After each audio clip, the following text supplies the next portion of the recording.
Hi, everyone. Welcome back to another Unique Genius in 33. I am super excited today because we're going to be talking about Activator with our dear friend Letha Edwards here, who has Activator in her top 5, and I actually have it at number 2, so I'm kind of particular to this talent as it is.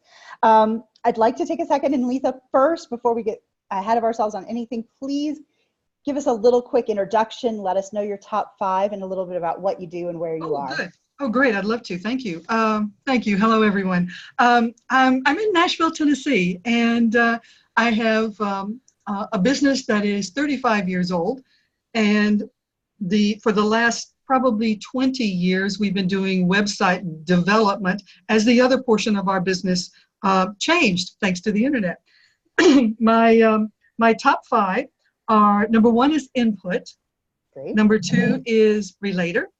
Number 3 is context. Number 4 is activator. And number 5 is connectedness. Ooh, this is going to be fun. I can tell already. Fantastic. So great. So as you heard, we're talking about Activator today. And according to Gallup, people exceptionally talented in the Activator theme can make things happen by turning thoughts into actions. They want to do things now rather than simply talk about them. Does that sound pretty true to you? Dead on, absolutely. You can relate with that, right? Pretty well. Get out of the way. Yeah. Get out of the way, let's go. So as we love to do here on the program, I love to share 4 ways we can celebrate each talent and 4 ways we can evaluate each talent. And so we're going to do that. And then so after I get through the 4 points, I'd love to get a little thought from you, Letha, if it sounds appropriate, if maybe there's something you'd add, anything like that. So okay. Our 4 bullet points for celebrating Activator is that you can jump in with very little fear. You have a hands-on learning approach. You have an ability to innovate, and you tend to be caught asking why not instead of why. So how do those sound to you? Again, dead on. In variations, obviously, and Sure. Depending on the circumstance and what I'm doing, but yeah, it's spot on. Yeah, spot on. Fantastic. And evaluate, because we all know talents can get into a raw state or maybe not as a mature state. And so when we're getting there, we can recognize some of those triggers, right? By asking ourselves, am I rushing my decision? Do I act impulsively? Am I communicating my ideas clearly enough? And is my impatience warranted? I love your laugh. I'm thinking you can hear it. Again, spot on. Yeah, and I do question myself. I do have to rein in my impatience when I'm getting ready to do something, especially if I'm working with teams. I've noticed that in the past. Right. Yeah. So. Right, because not everybody has that ability to go as fast, right, as you do. No. And I'm jumping ahead, and others may be jumping ahead also, coming from a different path. So it's good for me to hold myself back and keep myself quiet and really listen, and that's challenging. You're laughing. I'm laughing because I can appreciate that. It sounds similar. All right, so we're going to dive into our standard questions here. And for those of you listening, if you have any questions, feel free to send them through. We can put them in the chat as well. What do you love about your Activator talent? Not only do I love it, I get an awful lot of happiness, enjoyment, when I can implement, when I can get it done, when I can do something, when I can figure it out, and then implement it. That's my juice. I love that. Right. No, and I love that. And when you talk about doing things, because we did Achiever last week, I want to kind of clarify one thing, because a lot of times we think of Achiever talent, right, as the people who do things and get things done. Right. But Activator has a piece of that as well, but it's a little different, right? Where Achiever might be a person who has that list and like compulsively has to get things done that are on that list. Activator is really about getting started and getting it done as quickly as possible, right? Like it's not necessarily a priority or a list. It's just like, oh my gosh, let's go. Does I that, have been, does that feel yes, about like the difference for you? I have been known to jump out of my chair and run to do something that I just thought of, or someone just reminded me of, or anything. There's no, that I will do that 9 times out of 10, more than sit and think and wait and maybe even put it on a list. No, I will get up and do it right then. My mind is saying, oh, I gotta get that done. I gotta go get that done right now. So I am fast off the line, fast off the line. Right, right. And do you find it, this I know is what works for me a lot. I am a project person. I don't like to linger on anything for too long. So I don't like long deadlines. If it's 6 Yep. weeks from now, I'll start it in like the week before it's due Yes. because I need to get it done, but I need to get it done quickly. I can't linger.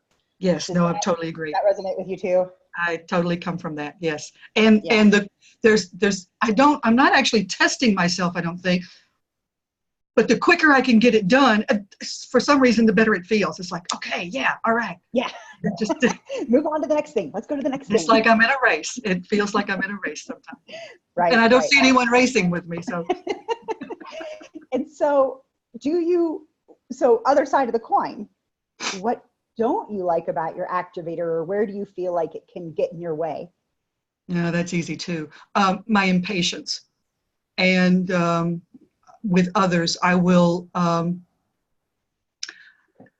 interrupt a lot of times when, and that's my impatience. It's like, okay, get to the point.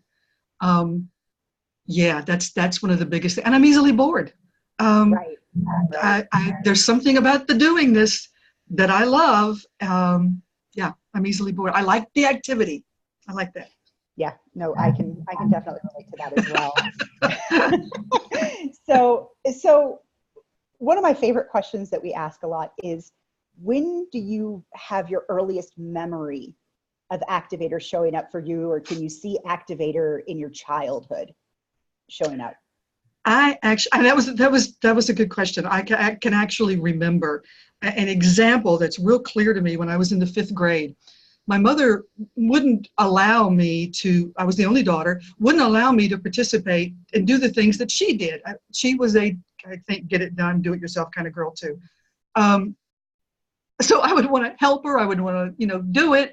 And when she wouldn't let me, there was a neighbor next door who would let me come in and do what I wanted. I could clean off her shelves. I could straighten, which I love to straighten.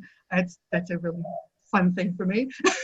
And she would let me do that all the time. So that's when my first memory, and I'm sure there were previous or incidents that happened before that, but that's the one that sticks in my head. Yeah. I was a get it done girl at my neighbor's. You needed projects. You wanted those projects, something to do. I did. Right? Yes. Yeah. No, that's great. So we get out there and we have our own talents, and our talents are kind of filters of how we communicate and what we do. And we can be misunderstood sometimes. So what would you like other people to know about your activator that might be misunderstood or misinterpreted? I would want them I would want them to know, again, especially working in group situations, which I've done a lot of in my career, with different with chambers and women's groups and things like that. I like to get to the point quickly. I like to move things along, and that can be seen as impatience. And if I am not the leader of the group, or even the sub-leader of the group, I don't have to be at every meeting. If you want to just send me the notes on the meeting and let me know what I'm supposed to do, I'm cool with that. I don't have to be there and listen and the social, and I'm okay. What are we going to do? So I can go ahead and go get it done. Right. And I think we had talked about this, because I know with one of my things, I was curious how your relator, we really want to focus on activator, but I want to know how your relator helps you with something that I struggle with, right? And that's, I struggle with being nice at the beginning of a conversation, like sending an email or calling someone on the phone or a quick message. Like, I get straight to the point. hey, Letha, I need this from you. Can you do this? Da, da, da, da, da. And then I'm like, go back. Hi, Yes. Letha. I hope you're having a Yes. great day. Could you Yes. please? Da, da, da, da, da, right? Like, I have And a really hard time remembering to be nice. And it's not that I'm not a nice person, but when I'm in that mode, like I'm firing rapid fire and I got to stay in that rhythm. And so I forget to slow down. Does your relator help you slow down a little bit, or at least be more aware of it? it does a little bit, but I have to tell you, I don't, that I can really get how you can struggle with that, because that's that impatient thing also. If I'm a get it done kind of girl, then taking time to talk to you about what you did yesterday, and it just gets in the way for me. So Right. what I do in emails is the first thing I'll say is, hope you're having a good week, or I have just a sentence, one sentence, and then I get right to the point. Right. Yeah, I get right to And it. there's something You about the understand? activator communication style, right? Like people with influencer activators are very direct Yes, in I am communication. Would direct. you say that's true? Yes, I am direct. Yes, yes. Yeah. Do you ever get any feedback from other people on You want me to maybe bring my how you need husband in? or maybe how you need to finesse that or change that, right? Like, Oh yeah, I can be to the point and direct to a fault, and that does not serve me. It certainly doesn't serve the person that right, I'm hoping to communicate with, because that's not always good communication. right. Not always at all. So I But I have to think, soften it up and back up a little bit sometimes. right. And I think knowing that is a really good thing too, because you can also sort of let people know what to expect from you, that it's not personal. And that Yeah. if you're in a zone, and I think it really happens, especially when we're in the zone of something, if you're in the middle of Hmm. a project or in the middle of doing something, it's like, there's no time to waste, thought out, keep going, and not a lot of distraction. And Yes. so I think when we're able to communicate that to others, to go, if I'm doing that to you, and it's like, let me know, but please know it's not personal, right? Like Yes. there's a way to Yes. sort of buffer that a little bit. I totally agree, Joe. Awesome. Great. And so this was kind of fun when we had our little pre-talk. Who is somebody that you admire, or someone else you know, be it a celebrity or a real person, that you think kind of exemplifies activator, and why? Um, well, I got a kick out of this question, and I had to go to my husband, because initially I couldn't think of anyone. And we sat for a few minutes and talked about it. I mean, I was looking specifically for someone in my family. But Mhm. before we got there, he looked at me and he said, in all sincerity, he said, Captain Kirk. And I went, what? Captain Kirk? And he said, yeah, he said, not the first one. He said, the second one, Chris Pine. And I said, okay. And then he So had the to young remind me, Kirk. yes, the young Kirk. Then he had to remind me of Chris Pine's role as the young Kirk, and how he was always, somebody would say something and he'd go, and just, and take off to do it without hesitation, without fear, get out of the way, we're going there. And it was just, and I said, yeah, I think you got a point. Yeah. So, That okay, so my husband impulsiveness, came up, right? That impulsiveness to just, yes, yes, yeah. yes, yeah, yeah, a little bit. And gets bigger. And the other one that we came up with after that was my cousin Julie. I've She lives in another state from me, so I'm not with her a lot. But I've been with her several times in the last couple of years in family gatherings, Mhm. and I would notice that she will come in, say hello, and she's lovely, and then she will go right to task. Whatever needs to get done. I mean, if it's washing dishes, putting things out on the table, serving people, whatever it is, she's on point.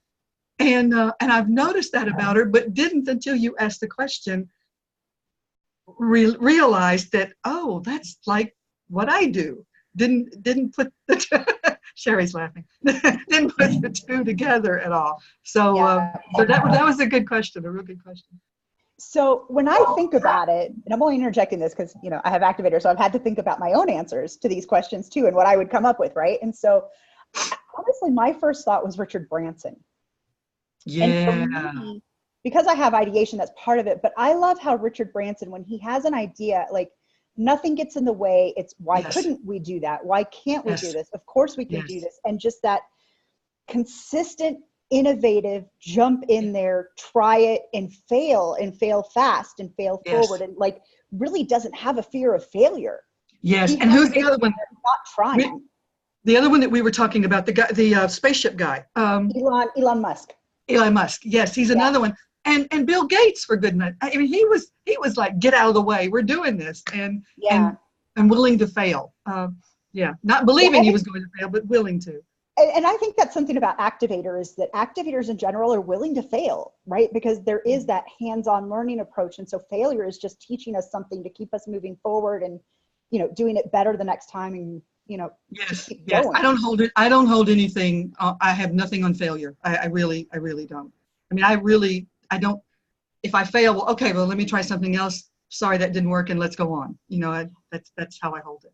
So if I say the popular phrase to you, to try is to fail, how does that sit with you? First of all, I don't believe there's any such thing as trying. I'm a Yoda girl, so it's, there's no such thing as trying. You do it or you don't. So right, but you fail. To try is to fail, and even Yoda says it. There is to try is to fail. Yeah. And I have a really hard time with that, and I wasn't sure if you do, because to me, you have to fail to learn. Yeah, that's what it's all about. If you don't try, then you don't even fail. You don't do anything. Yeah, but and if you do not do it, next. Right, and so what is Yoda? Yoda is try not. Try not. There's only do something. Yeah, try not, do, or do not. Yeah. Mm-hmm. Yeah, but yeah, I was just curious about the to try is to fail thing, because even as a young kid, my best friend's mother used to say that to her all the time. And it just was like a punch in the stomach to me every time, because I don't see trying something as failing. I see trying. Say it again. Say this. I'm sorry. Say the statement. To try is to fail. Oh no, I don't like that. You're right. Yeah. And that's a very common. It's a very common statement, and I think it's very particular to activator. I'm just curious if other activators react the same way that I do to that statement, because my activator is driven to try and expect to fail in the trying. Yes, I'm going for it. And going for it means whatever happens. Yeah. Right? To me, if you don't try, you're just sitting on your butt doing nothing. So high five. Okay. Well, good to know. At least I've got at least one other person in company with me on that one, because totally. That was one of those things that we're getting there. And of course, this conversation, as we're activators, we're speaking quickly and going super fast. We still have 15 minutes. To go. But Are you serious? Do we still have 15 minutes? Oh, we still have 15 minutes.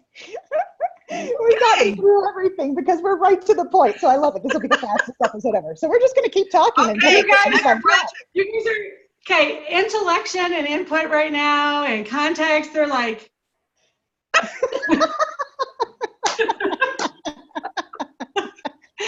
I get every third word. Well, they're actually slowing down. They're actually slowing down the audio to listen to this one, right? They're gonna make it 33 minutes because that's what you said. Oh, okay, filler. No, well, we have one more question, then we'll we do? Okay, cool. Into this a little bit. So the last question I have for you is not directly related to activator, but it is related to strengths. So I would really love to know, like, what do you want other people to know about strengths? What do you think the benefit is for others to learn what's great about them? Oh my goodness. Oh, first of all, to learn what's great about me opens up what's great about everyone else. Because when I get that, then I can see that in everyone else and embrace that and figure it out and work with them and not be judgmental, but realize it's their stuff and, not take it personally. So I can see if we had a world of strengths people, wow, it would be such a cool world, because you could really hear each other. You could really love each other. It'd be really good. Good stuff. One of the things I love about strengths, going along the line that you're talking about, is for me, it really feels like a language of compassion. Yeah. Oh, right. That's great. Great. That it's a great way for us to not judge others based on our filters or how we see the world, but to really see it through their eyes, because now we're getting an understanding of what their talent looks like and what that means to them and how they see things, how they judge things, right? One particular example, just because we have time, my husband has analytical very high. And we would go to the movies and we get the ticket for the movie. And he would go, "What theater are we in?" And I would go, "Oh, we're in theater 8." And he'd go, "Great."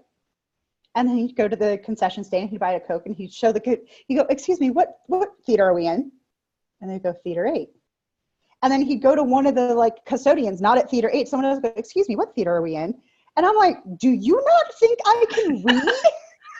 What is wrong with you, right? I don't get this. And I suddenly, and it has nothing to do with it. It's like he needs confirmation. He needs proof. And it doesn't matter that it's there on the piece of paper. He wants to make sure it's the right line. He has to Oh, prove things. wow. Oh, wow. Right. But that was, once I figured out what his talents were, it was such a huge relief to know that it wasn't a lack of trust in me. Oh, absolutely. Yeah. Right. Yeah. Yeah, absolutely. Right? Oh, that's a great example. Wow. Oh, yeah. That's really good. Yeah. And he has deliberative and I have activator. So, right. So there's a process that happens there too. So I don't know. Do you happen to know your husband's talents? No, my husband resists, and I'm sure this would show up if he would take the test, but resist all kinds of testing. So, he will support and embrace things. And if we talk about it, he will accept and be open to all kinds of ideas. Right. But the minute you're going to have him check boxes and do all, he resists that. So no, I have not been successful. Yeah. Can I ask Letha a question? Of course, please. Because I've had the privilege of working with Letha, and she's done a lot of work for us. Thank you, Letha. She's made it look really good in many a days when we were meeting her. But with that said, I have strategic first and achiever. And so when I'm doing my work, it may be on the weekends. I don't want other people to think I'm working on the weekends, but that's when I get some of my stuff done. Sure. Now, knowing you have activator, I try to respect and not send things to you on the weekend because I don't want you working on the weekend just because I am. Got it. How do you manage that? Because that's a good question. Activator, if I'm working with somebody who has activator and I'm doing things just because this makes much sense for me, knowing it might screw you up, but I don't know how to not do that. No problem. Don't read this email till Monday. How do you manage that? Take it off yourself, first of all, because here's what I do. It's a great thing. Great question, rather. I will take a look at my emails. First of all, I don't keep my emails on my phone, so I'm not getting, this thing. And I will take a look at my emails just briefly in the evening to make sure I don't have any sites down or anything like that, because that means I've got to activate.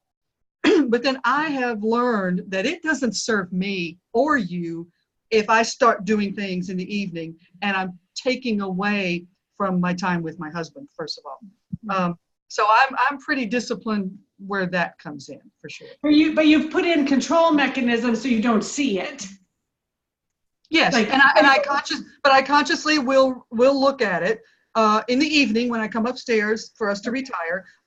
He knows I'll go into my office, take 5 minutes and just, like I said, quickly review. Is any emergency going on? Yours are typically not emergencies. They're do this, do that, but it's not an emergency. And sometimes it is. But that's what I do. And even if it is an emergency, then in my mind, I already have prioritized that for first thing in the morning. Okay, so somebody with other people who are listening to this or watch this recording have activator. If they haven't put in those boundaries, right, that's probably a step for them to do. And those of us who are working with activator, we don't have to feel guilty. No. Okay. But and you know what? It would be that's a good point though. It would be a good suggestion, I think, for those activators who have not implemented those systems, the new ones who have just found out that's what they are and they don't have any system like that, to ask them, is it okay if I send you something? When would you like me to send you something? If you're working ongoingly with someone, err on the side of asking as opposed to not, then they'll do it or not do it. But it's their call that way. I think that would help. Okay. Thank you. Thank you, Joe. No, I think that's a great question. You know, I was working with a manager once along these lines who had Activator, and it would happen that, you know, one of his team members would come in to talk to him and would say, you know, I just wanted to let you know about XYZ situation and this has happened.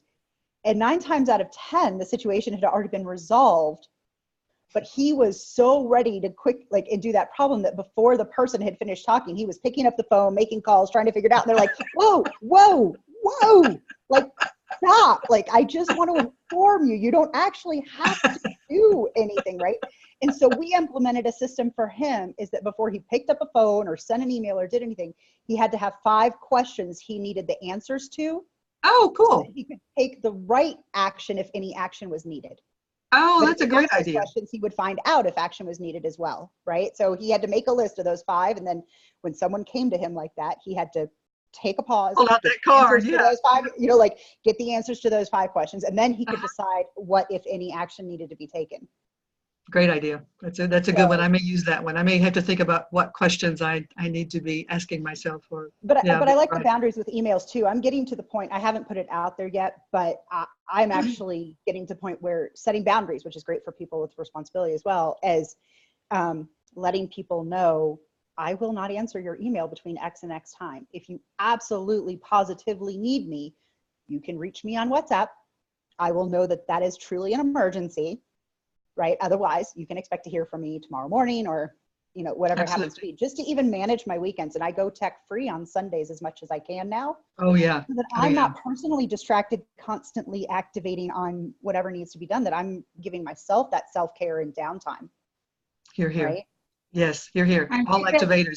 Take that one. Yeah. I was just saying, I think that's really important, Joe, to go. And that's why I asked the question too about because that's when I do it and I'm good with it because nobody's here. Now that could change when I'm back living with my spouse and all of that, but it's like understanding that people put boundaries in, it doesn't mean it's about you. Right. Very good. Absolutely. Absolutely. Again, spot on. Yeah, that's good. Yeah, but having those conversations and being able to say, you know, my activator is going to immediately go to this, and I just need to really put some boundaries up, and please understand that this is why I'm just so you know. Yeah. So you know, so that ability to set expectations and have that shared language. Setting expectations. There you go. Like really takes it out of that judgment zone or that accusation zone. And potentially, like what I love that you brought up about that, Sherry, is, you know, you say, I don't want to take advantage of the fact knowing that you will probably jump on this right now, that just because it's my priority doesn't mean it's yours. I love that, because if you have an activator or if you have somebody with, you know, responsibility or achiever and you send them stuff, they can tend to get into a habit of being a workaholic very easily, and other people take advantage of the situation without even realizing. Right. Not even meaning to. They're not meaning to. They're like, oh, well, they'll always get it done, or, oh, they're always so quick when I hand this to them, and like, right. And so you set this expectation, and then when you can then have that conversation, when you have the talents, you can go, oh, like, you know, you can take things back to a more realistic level. Boundaries. Yes. Yeah. Boundaries is super, super important. I will tell you too, most of the time when I do that, I don't want people replying back. I'm just trying to get off my plate. Do not toss the ball back. Totally. Back. Yeah, take it. I don't want to know. I don't want it anymore. It's not mine. Just get on my plate. You're good. Don't reply. Yes, it's on yours now. Take it. Right. Absolutely. That's fantastic. Good. Letha, is there anything else you would like to share with us? We've got about 4 minutes left. Nothing that comes to mind. This has been a great conversation, a renewal for me, even just in going back and looking at my top 5 and examining this. And I want to, I would love to take a look at my other 4 and these videos whenever you're going to have them completed, and hone in and view those to get some more good input and maybe other boundaries I need to set that I'm not even aware of. So thank you very much. Awesome. Well, thank you so much for being such a wonderful guest, and so you're welcome. Fabulous to talk to you. I just loved it. It was such an easy conversation. It was fun. We are so Sherry, you'll get a kick out of this. We're like, oh yeah, and I interrupt people. Yeah, I do that too. And it's like It was Wait, I'm really going to interrupt totally. you right now. Wait a minute. Okay. No, and it's what we do, right? So thank you for the invitation. Yeah, no, thank you so much for accepting. It was wonderful talking to you. I just want to remind everyone out there that we are doing Unique Genius in 33 live every Wednesday at 12:30 Eastern Standard Time. We will also have replays for you. So for all of those you out there, this is a great resource for you to start getting some clarity and grabbing some stories that'll help you when you're doing your facilitation and learning about yourself. I also want to remind you that we also have our Alexa flash briefing, which you can either, if you have Alexa enabled on your phone or you happen to have an Alexa in your house, you can say, hey, Alexa, play me the Strong Communities briefing, and it's going to start it right up for you. It's so cool. And you subscribe to it. And if you don't happen to have an Alexa and you're a little worried about that, you can also go to strongcommunities.co or strongcommunities.podbean.coach, and you can download and listen to all of those there. They're just 1 minute or a little more. Okay. Podbean, Podbean. Okay, cool. Podbean, it's a podcast. All right. So yeah, so they're little 1 minute podcasts, and we're going through the 34 talents right now, which we'll be wrapping up right around the beginning of March, and then we'll start focusing on some other fun things as we move through those 1 minute podcasts. Yay. So just want to thank everybody for joining us today. Thank you again, Letha, and I really look forward to seeing everybody next week. Enjoyed it. Thank you. Bye, guys. Thank you.